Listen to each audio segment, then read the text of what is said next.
Hey, good morning, Horizon Church.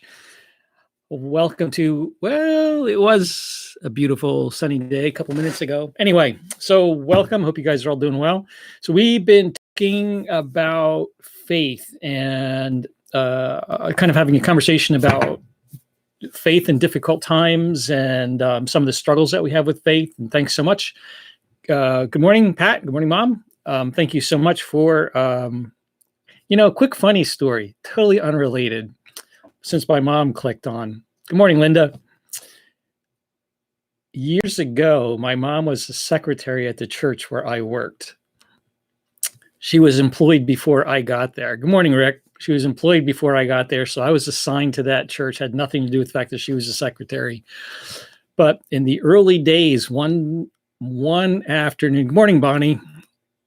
Somebody called me one time and I was talking on the phone at church. They wanted to talk to the pastor. So they were talking to me. So they asked me a question I did not know the answer to. Good morning, Ann. And kind of without thinking about it, I said, oh, I don't know. Hold on a second. I'll go ask my mom. Didn't go over very well. Anyway, that had nothing to do with what we're talking about.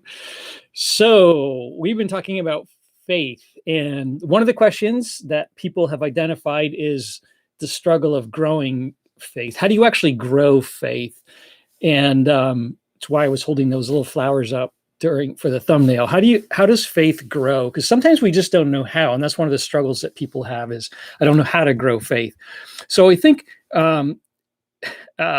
she did. So I'm going to call faith a character trait. I don't know if that's entirely accurate, but like a lot of our character traits or qualities, think of things like integrity or humility or courage, any of those character traits that we have. If faith is like those in some ways, growing faith is difficult because a lot of those character traits we have in an as needed basis. And what I mean by that, although they can be grown, we'll talk about that, we have them as they're needed. And what I mean by that is, on one hand, some of those I think all of them come to us partly as gifts from God. And because they're gifts from God, they're given when we need them. You're never going to find that having faith or growing faith is the same way as growing a financial portfolio, for example, where you can accumulate more and more of it. Good morning, Patrice. Good morning, Phyllis. So you're never going to have faith in the same way that you will have, say, a pile of money where it accumulates more and more and more, and you're aware of the fact that you actually have more of it, and you can kind of be aware of an abundance of faith, where it's never going to be like filling up a pool with water where you can, have excess water in a pool. In other words, you can fill it up and there's a lot of it. Faith, in fact, all of our character traits, they never function that way, where we can accumulate more and more and more and kind of have excess. And what that means is that every time you exercise faith or courage or integrity, it's always going to take effort. So, for example, when you think about those things that we accumulate, like, say, money or water in a pool, you can get to a place where you don't have anxiety, for example, about like, oh, what if I run out of water? Because you can look at your pool and you can see you have a lot of it. Or, what if I run out of money? You can look at your bank account and see that you have a lot of it. And so you don't stress about needing those things because you can look at an excess of it. Faith is never going to function that way. You're never going to be able to say, oh, I have plenty of faith, or I have excess, or I've grown my faith to the point that I don't have to worry about it. Good morning, Art. So faith is going to come to us in some ways on an as needed basis. And every time that you're called upon to exercise faith or integrity or courage or any of those character traits, you still it's always going to take effort. You're always going to have to think about, yeah, I'm going to do this. I'm going to exercise my faith, or I'm going to act with integrity or act with courage. So on the one hand, that's one thing to keep in mind when it comes to faith, that you're never going to be able to grow it to the point where you think, okay, now I have it. Now I have excess faith and I can just use it and it's going to be easy. It's never going to function that way for any of us. It didn't for Jesus. On the other hand, it is possible to grow our faith in the sense of, I think we can grow, maybe the way to say it is we can grow confidence in our faith. Let me give you a couple examples. I don't know if you remember, some of the stories of David, David the shepherd boy.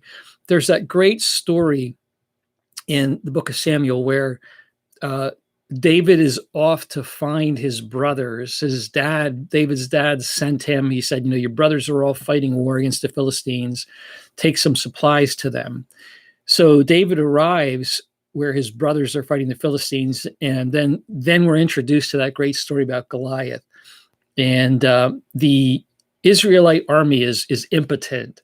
And, Goliath and the Philistines are standing on the other side of the valley. And, they're just afraid. And David says, I'll go fight this giant. And when everybody responds skeptically and almost, by laughing at this shepherd boy and saying, kind of, who are you? What kind of joke is this? Who do you think you are going to fight this guy? And David responds by talking about what he has learned, how his confidence has grown. He responds by saying, I'm a shepherd. I've fought lions and I fought bears and I've won, and God's helped me.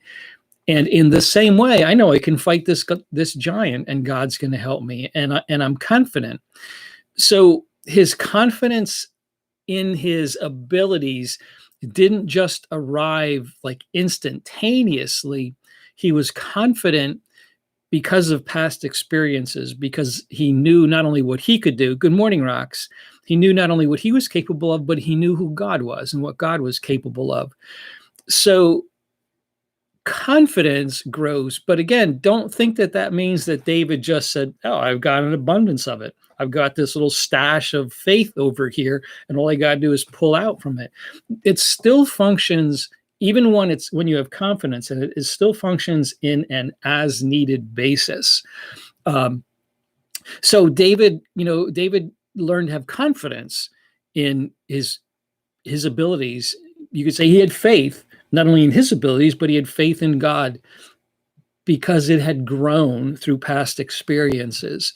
I think it's also interesting that the Bible talks about the fact that Jesus actually had to learn this as well. In the book of Hebrews, should have looked this up, chapter 8, I think it is. Hebrews talks about the fact that Jesus had to learn obedience. Now, that's striking in some ways because those of us who are followers of Jesus, well, I think really the whole world is always bouncing back and forth between what we struggle with, the divinity of Jesus and the humanity of Jesus. And it seems we tend to always overemphasize one. I think in a lot of our churches right now, we overemphasize the divinity of Jesus. And we think that he did all these things just because he was God in the flesh, and we underemphasize his humanity. And the Bible talks about the fact that Jesus was both fully. Good morning, Paula. So in Hebrews, it says that Jesus actually had to learn obedience. That doesn't take away from his sinlessness at all. I mean, even back. There are several stories about Jesus learning back in Luke chapter 2, I think it was, where I can't remember. One of the early chapters of Luke, it talks about Jesus as a young boy, was growing in wisdom and in stature. And I don't think that growth ever really stopped for Jesus. He was always in the process of learning. And it says he learned obedience through suffering. So Jesus is learning how to function in faith, how to function in obedience, really through the experiences of suffering that he had. So even Jesus is learning and growing in this. Now, again, that doesn't mean that it ever gets easy for him. When you think about the ultimate act of suffering for Jesus, when Jesus faced the cross, we know that Jesus agonized over that. There's the stories in the Gospels about how Jesus went to the garden on the night of his betrayal, asked his disciples to pray with him, and they fell asleep. And some of what Jesus was praying is recorded for us when he was praying, Father, isn't there another way? Can't we find another way? And he was in agony over this, and then ultimately said, nevertheless, Father, your will be done. So even though Jesus was growing and learning obedience, he's learning to be faithful through suffering, even still, it was there in an as-needed basis. He still needed to find faith and to function in faith. It was not at all as if Jesus could say, well, I've grown it. Here it is in this little pack, and it's easy. All I got to do is pull it out and use it. It's just never going to be that way. So we can grow it, but it still comes to us in an as-needed basis. We're never going to have leftover faith that we can say, oh, I'll just use this the next time.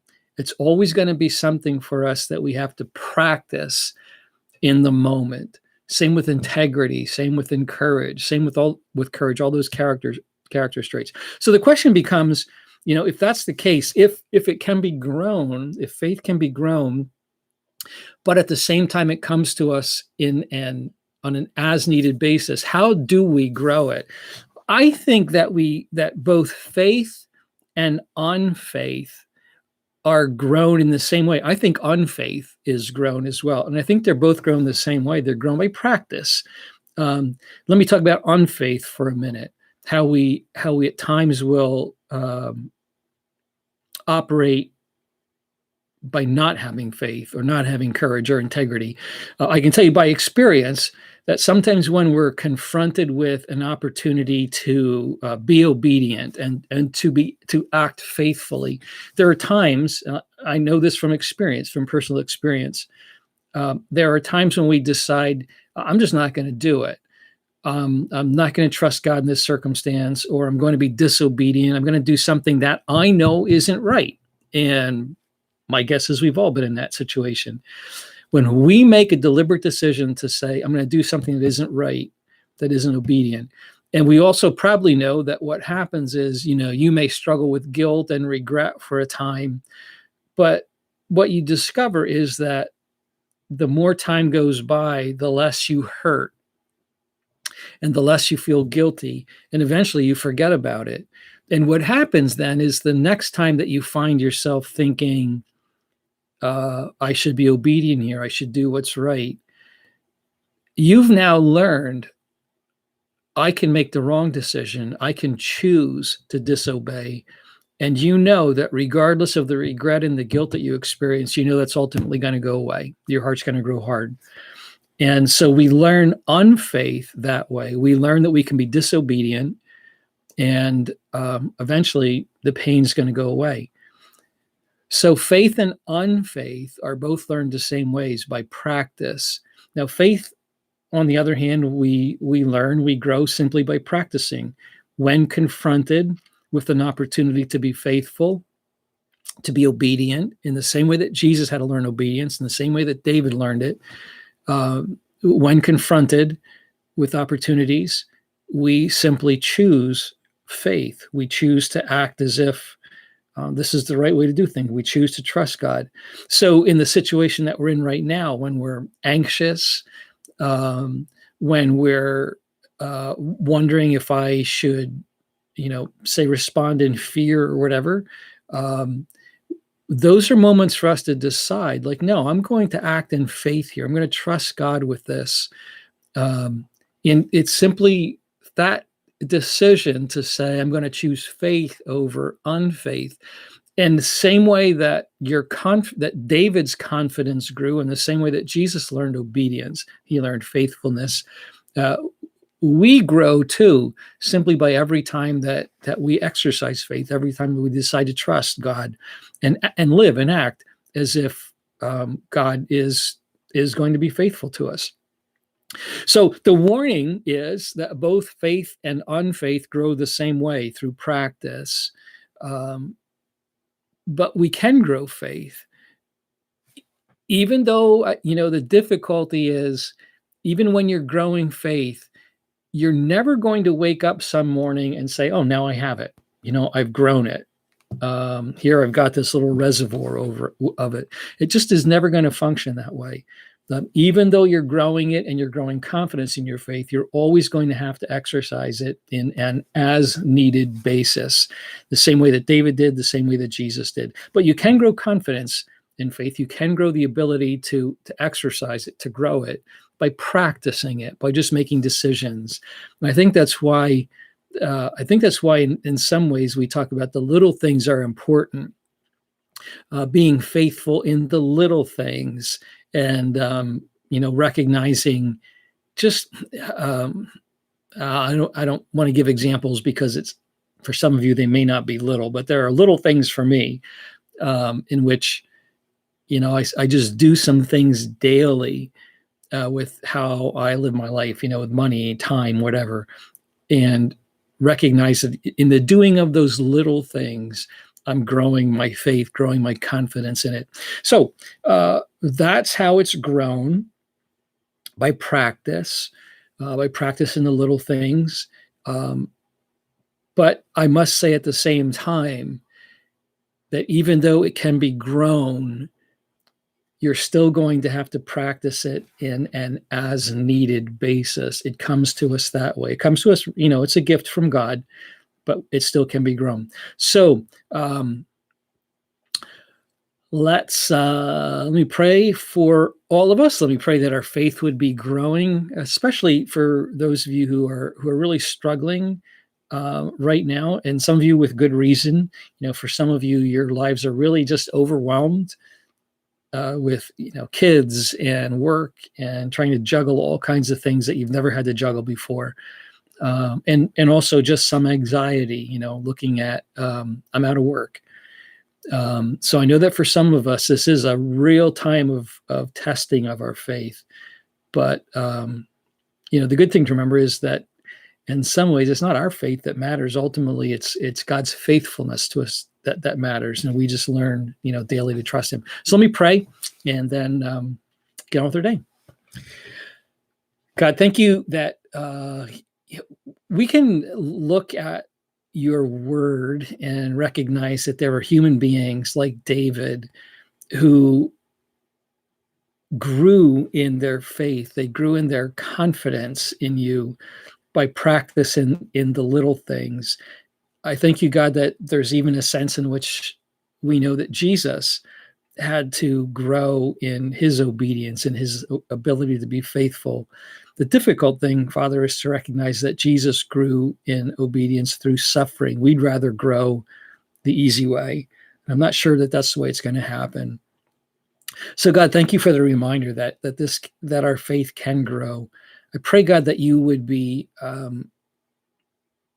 helping us every day to see those opportunities, sometimes in the little things, those opportunities just to grow our faith, the way we decide to treat a person who may not be treating us well, the way we decide to shift from impatience to gratitude when we find ourselves in a situation when we're feeling impatience, the way we decide, God, to act with grace when it seems as if we want to react to somebody with anger. So God, help us in the little things to just respond faithfully. And God, help us to trust you that when we need faith, that you're also in the process of giving it to us, that this comes to us as a gift. It doesn't relieve us from responsibility somehow, but God, you're the giver. And so I pray, God, that we be going through our days with just a sense of confidence in you. Please grow our faith, particularly those of us who right now God, or just finding ourselves overwhelmed with frustration and anxiety. I pray again for those people who are out of work and really struggling with anxiety about when this is going to end, when they can get back to work, when the paycheck will come again, and whom to depend on. God, please, I pray, God, that you please help all of us to be going through our days with a sense of alertness to those who need our help, and help us to be generous and willing to help. And I pray for those people whose lives are suddenly overwhelmed with a sense of having to care for kids, get them to their school on a computer, and at the same time get work done and manage a family. And at the same time, they're so isolated from any sense of help and babysitters and people who can help out. God, again, I pray that you'd give them a sense of endurance and encouragement and just grace when it's needed. God, I thank you for your goodness to us that never ends. Thank you that, as Jeremiah said, we wake up every morning and your mercies are new every day. I pray, God, that that would be what we're experiencing. Pray these things in Jesus' name. Amen. Alrighty, everyone. Hope you guys have a good day, and hope the ocean's great down there, Pat. See you.